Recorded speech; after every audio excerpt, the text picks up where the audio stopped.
वसुदेवसुतं देवं कंसचारूरमर्दनं देवकी परमानन्दं कृष्णं वन्दे जगद्गुरुं।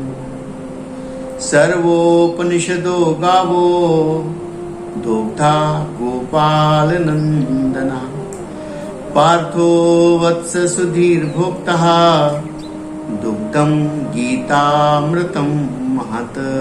बोलिए कृष्ण कन्हैया लाल की जय।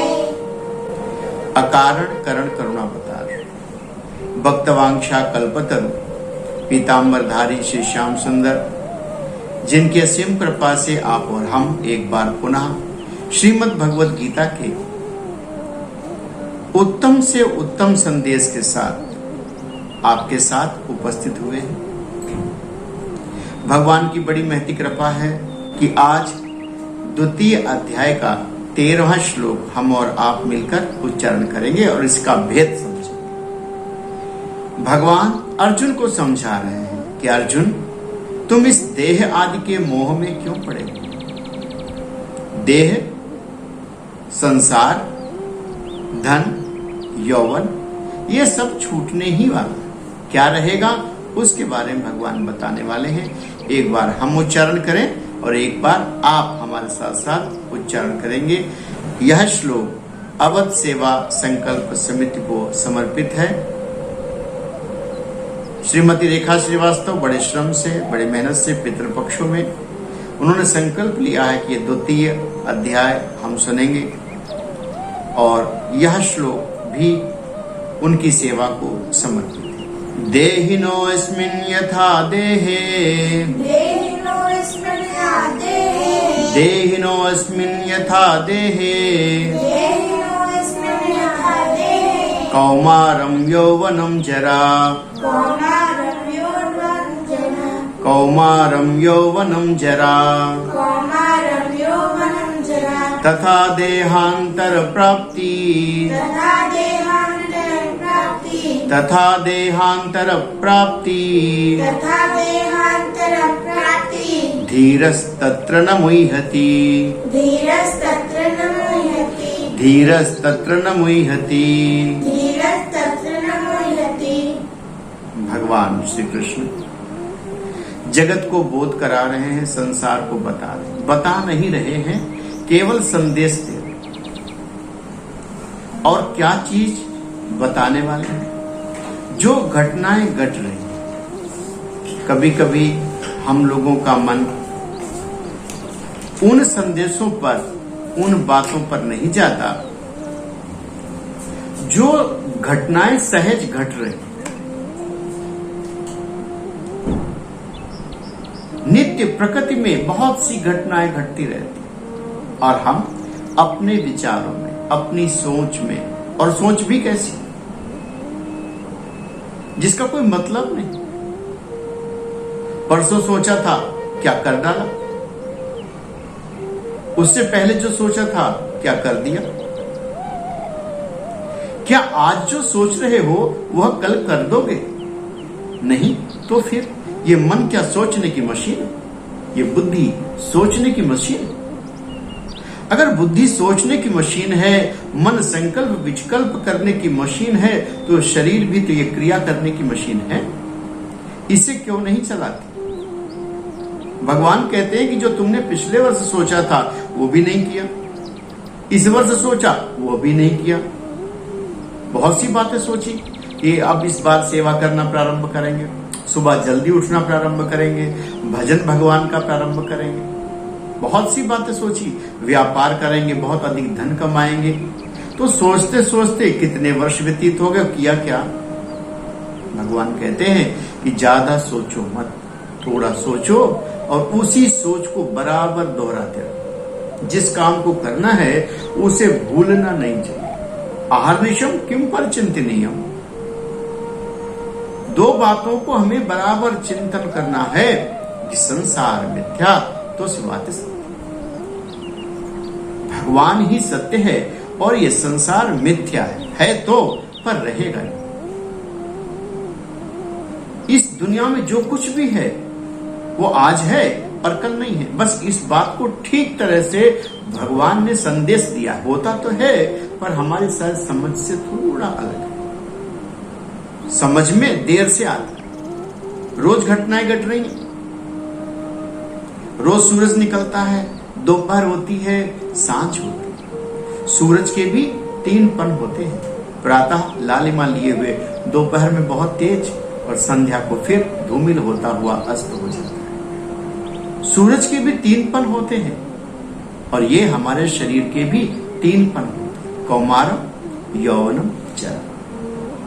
बचपन रहता है, फिर युवावस्था आती है, वृद्धावस्था आती है और जरावस्था आती है। तो जब शरीर परिवर्तित होता है तो शरीर के परिवर्तन को जीव जानता है कि शरीर परिवर्तित हो रहा है, लेकिन ये दुखी नहीं होता। अच्छा बताओ, कोई व्यक्ति बूढ़ा हो जाता है, क्या दुखी होता है कि मैं बूढ़ा हो गया, मैं जवान क्यों नहीं? क्योंकि वो जानता है कि ये सत्य है, एक समय के बाद ये जरा अवस्था या वृद्धावस्था आएगी और मृत्यु भी है, सब जानते हैं। कौन नहीं दुखी होता है? भगवान कहते हैं धीरज तत्र न मुह्यति। जो धीरवान है, जो विवेकी है, जो सत्संगी है, वह इन छोटी छोटी घटनाओं से मोहित नहीं होती, अर्थात भ्रमित नहीं होती। नहीं तो हमारी बुद्धि भ्रम खा जाए। अच्छा, कितनी चीजें हैं जो अपने हाथ में नहीं है, पता है? आपके हाथ में नहीं है। आप लोग कहते हैं ना, सब कुछ हमारे हाथ में, चाहेंगे व्यापार कर लेंगे। बहुत सी चीजें ऐसी हैं जो आपके हाथ में नहीं है। आपके शरीर को ही देख लो, आपका जन्म जो है उसका रंग काला होगा कि गोरा होगा, ये आपके हाथ में नहीं है। इसे संतोष करना पड़ेगा, जो मिला है उसे स्वीकार। आपकी आंखें छोटी होंगी कि बड़ी होंगी, ये भी आपके हाथ में नहीं है। आपके बाल काले रहेंगे, सफेद होंगे, रहेंगे या गिर जाएंगे, ये भी आपके हाथ में। तो प्रकृति ने जैसा हमें बनाया, परमात्मा ने जैसा हमें भेजा, इन चीजों में तो हमें संतोष करना ही पड़ेगा।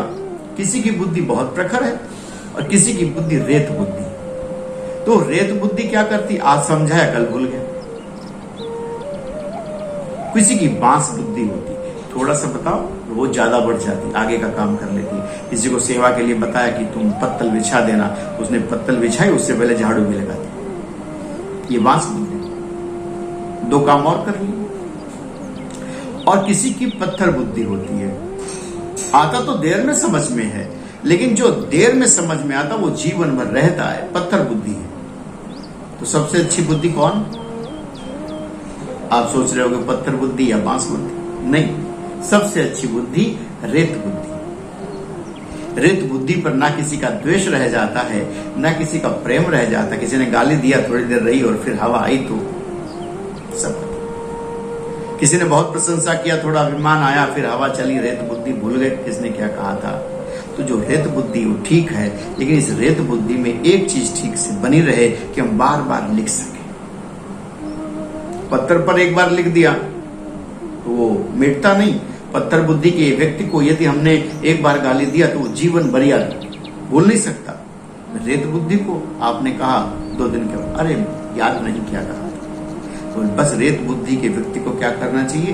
बार बार उस पर राम, बार बार उसे कृष्ण लिखते रहना चाहिए। हवा से मिटाए फिर लिखे, फिर मिटाए फिर लिखे। नूतन सृजन भक्ति का करते रहो दिन रात।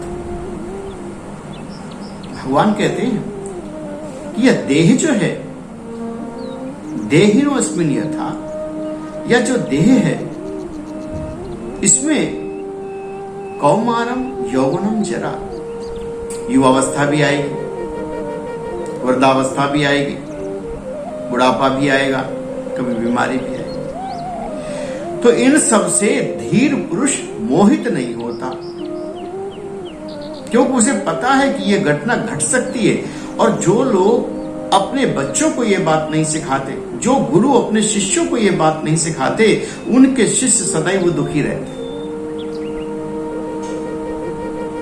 श्रीमद् भगवद गीता में ही लिखा हुआ है कि न बुद्धि भेदम जने ज्ञानी नाम कर्म संगीनाम, कि किसी भी साधक को, किसी भी शिष्य को, किसी भी भक्त को, किसी भी जन को यह बात न बताएं जो बुद्धि में भ्रम पैदा करे। बहुत लोगों के पास लोग जाते हैं और कहते हैं आ जाओ, आप हमारे पास आओगे, हमको प्रणाम करोगे तो तुम कभी अकाल मृत्यु नहीं मरने वाले। अकाल मृत्यु भी हो सकती है, क्योंकि ब्रह्मा जी का लिखा हुआ है ना, आपका प्रबल प्रारब्ध होगा तो आपकी मृत्यु भी हो सकती है, बीमारी भी आ सकती है। अगर साधु होगा, अगर सत्संग सुनाएगा, अगर ब्राह्मण होगा तो आपको यह बातें बताएगा, प्रलोभन की बात ना करेगा, सीधा सीधा आपको ज्ञान दिखाएगा। ज्ञान क्या कहता है? संत कहते हैं ज्ञान वह टॉर्च है, वह प्रकाश है जिसमें सब कुछ साफ साफ दिखाई दे, साफ साफ। अब तो विज्ञान ने भी ये विधि बना दी कि आपके शरीर के ढांचे को जांच कर यह बता देगा कि यह शरीर औसत 80 साल चलेगा, 85 साल चलेगा, 90 साल चलेगा, लेकिन उसे भी आप बढ़ा सकते भजन से। सब कुछ छूटे पर आपका भजन नहीं छूटना। अब पूछो कि भजन करने से क्या लाभ है? आजकल के महापुरुषों, प्राचीन काल के महापुरुषों लोगों को भजन करने की सलाह देते थे, राय बताते थे कि आप भजन किया करो, तो उसमें भी 3 विधियां देते थे। आजकल लोग जल्दी जल्दी में गुरु मंत्र तो ले लेते और देने वाले भी बहुत जल्दी में दे देते, ले जाओ कल्याण हो जाए, करो तो सही। और यदि आपने भजन न किया और आपके गुरुजी ने आपको टोका नहीं, पूछा नहीं, उन्होंने तो बीज बिखेर दिया और आपने किया नहीं, तो आपका उद्धार कैसे? मंत्र जाप में भी 3 विधियां बताई गई। एक तो वाचिक, साधक को कुछ समय तक वाचिक जो भी मंत्र दिया है गुरुदेव ने उसे बोल बोल कर करना चाहिए, और दूसरा आंखें खोलकर करना चाहिए। लोग बड़े साधक बनने के चक्कर में क्या करते हैं, आंखें बंद और माला करना शुरू, और राम राम राम राम किया, पर वो राम राम करने से क्या होता है, मन भटकता है। आंखें खोलो और मुख से जोर जोड़, इतनी तेज कि वाचिक वो वाणी से निकलकर कान तक चला जाए। और फिर कुछ समय के बाद उसे क्या करना है, उपांशु जप, थोड़ा सा बुदबुदा होठों से प्रकट हो कान तक जाए, फिर अजपा, फिर भीतर ही भीतर जाप करना। और हम तो उसके एक बीच का भी रास्ता निकाले, होठों को बंद करें और जिह्वा को भीतर घुमाएं। आपको राम राम कहना है, होठों को बंद और जिह्वा से राम राम करें, तो इससे आपको बहुत आनंद आएगा। आप करके देखना। 2 माला आप करो हमारे कहने से, आपका जो भी गुरु मंत्र हो, राम हो, कृष्ण हो, शिव हो, 2 माला होठों को बंद करें, आंख को खोले और जिह्वा को चलाए, होठों को ना चलाए। उस जो 2 माला है उसका आनंद अलग होगा।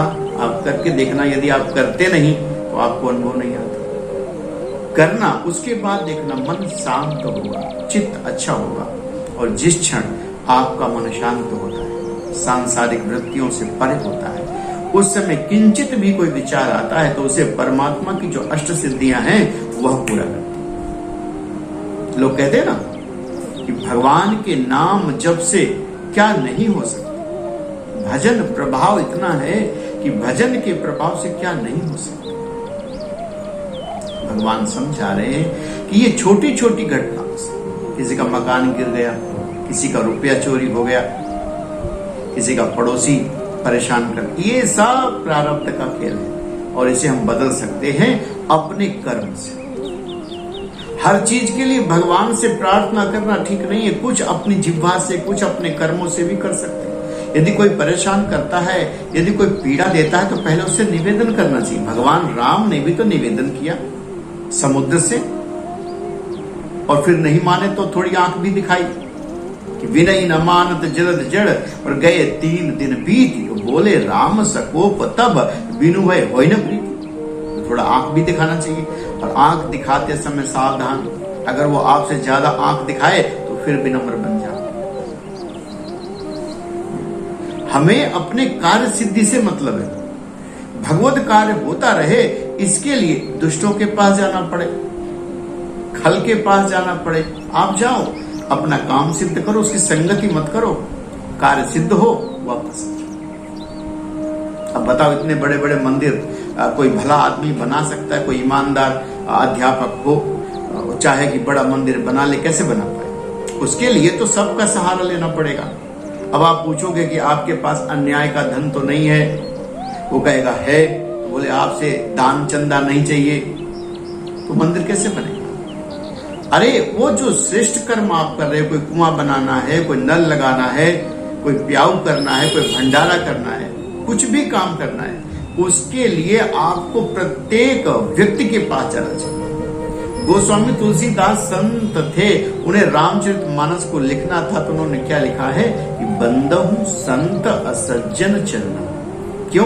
क्योंकि अगर आप अच्छा काम करने जा रहे हैं और आपने असज्जन व्यक्ति को राम राम नहीं किया, बिना पूछे कोई नल लगाना शुरू कर दिया, तो वो क्या काम करे? एक तो आपको सहयोग नहीं करेगा, दूसरा आपके पास आकर प्रश्नवाचक चिन्ह लगाएगा और बाधा, तुमने ये किया कैसे, किससे पूछा था तुमने पहले? तो क्या करना है कि बंदहु संत असज्जन चल। सबको बात करनी है, भजन करना है, भजन में बाधा ना। तो धीरस तत्र न धीरवान जो है वो मोहित नहीं होते, दुखी नहीं होते। आप विचार करो कि आपका भाग्य क्या है, कर्म क्या है, प्रारब्ध क्या है। प्रारब्ध वही भाग्य बनता है। आज का जो कर्म है कल वो आपका भाग्य बनेगा, और इस जीवन में अगर पूरा न हुआ तो अगले जन्म का वो प्रारब्ध बन जाएगा। तो आज हमें क्या करना है? एक जगह सत्संग हो रहा तो हमने वहां बताया कि आज पितृपक्ष है, आज मातृनवमी है। तो आज मातृनवमी में हमें क्या काम करना चाहिए कि जो जीवित माता पिता है, जीवित माँ है, लोग मदर्स डे मनाते हैं ना, बड़ी बड़ी फोटो खींच करके, और वो फेसबुक और इंस्टाग्राम और दुनिया भर में ट्विटर पे लगाते हैं।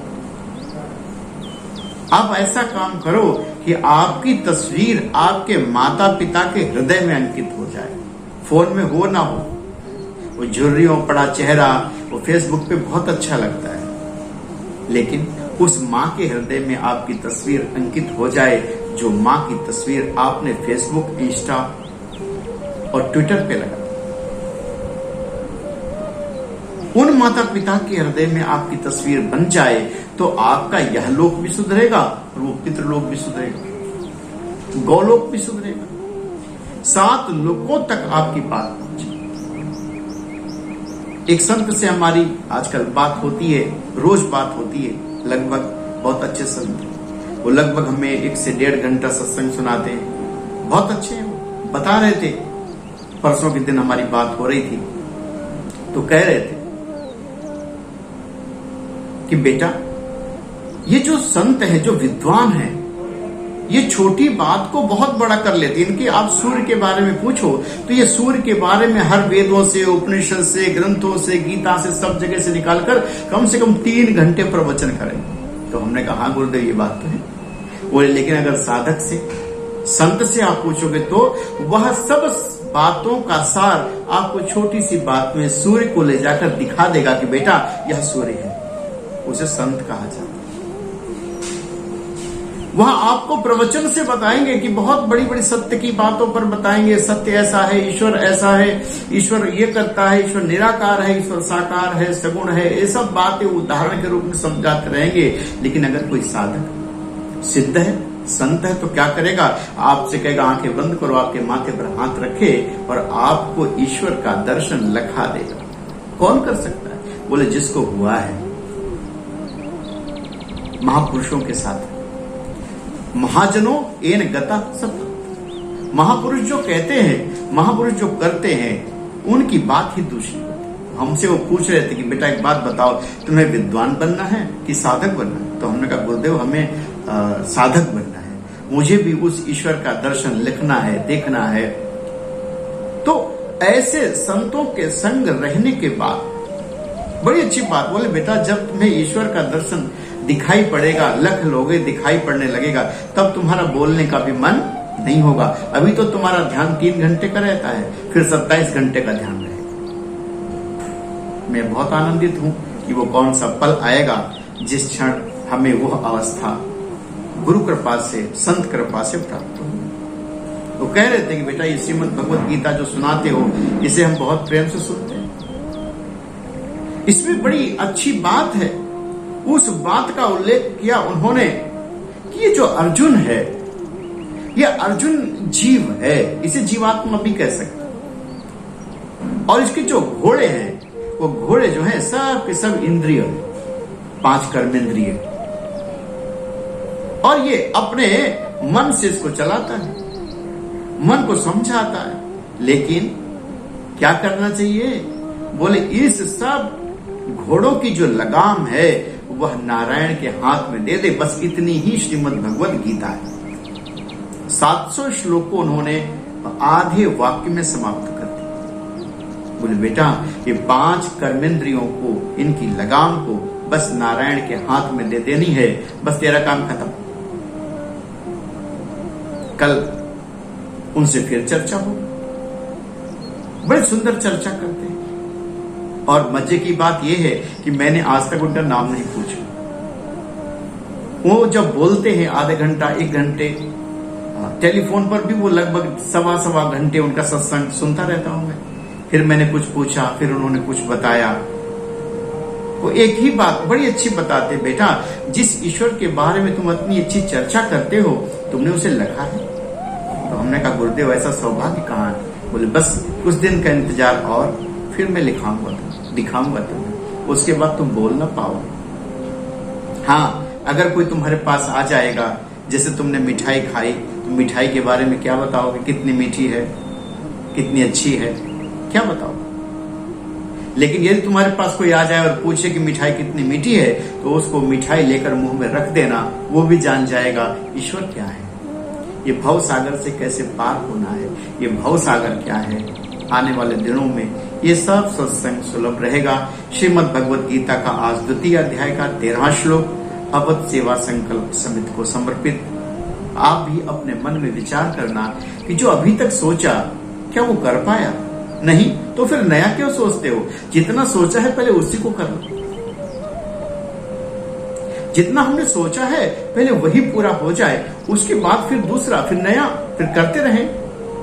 आज का सोचा आज ही पूरा हो जाए, न हो तो कल हो जाए।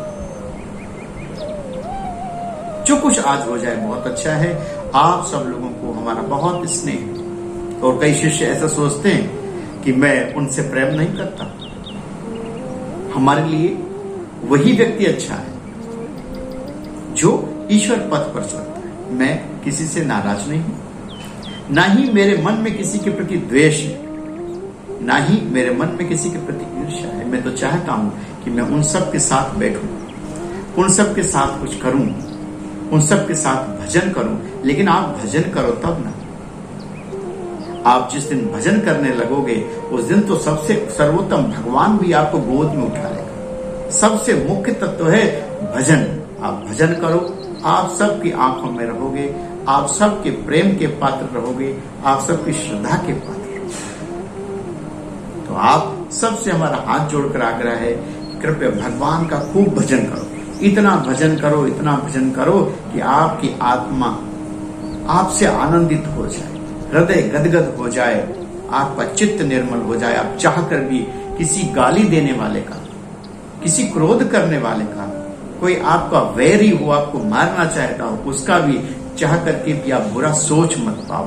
बस यही हमारा आग्रह है आप लोगों से। इतना निर्मल अपने को बनाना है कि ये हम इसी किसी बात से धीरज तत्र न मुह्यति, ज्ञानवान ये साधक कभी मोहित न हो। उसने हमें गाली दिया था तो हम उसके साथ लड़ाई करेंगे, उससे वैर न करो। तुम अपने मन को स्थिर रखो। पापी होगा तो अपने पाप से ही दूर हो जाएगा, प्रेमी होगा तो अपने प्रेम से ही पास आ जाएगा। आप आपको बिल्कुल भी विक्षिप्त, बिल्कुल भी आपको अस्थिर होने की जरूरत नहीं है। श्रीमद् भगवद गीता में भगवान ने कहा है कि धीरज तत्र न मुह्यति। धीरवान, भजन करने वाले विचलित नहीं होते, शांत रहते हैं और सबको समान रूप से प्रेम करते। आप भी सबको समान रूप से प्रेम करें, सबका आदर करें, प्राप्त परिस्थितियों का आदर करें। आज के लिए इतना ही, फिर हम आपकी चर्चा आगे बढ़ाएंगे। राधे राधे।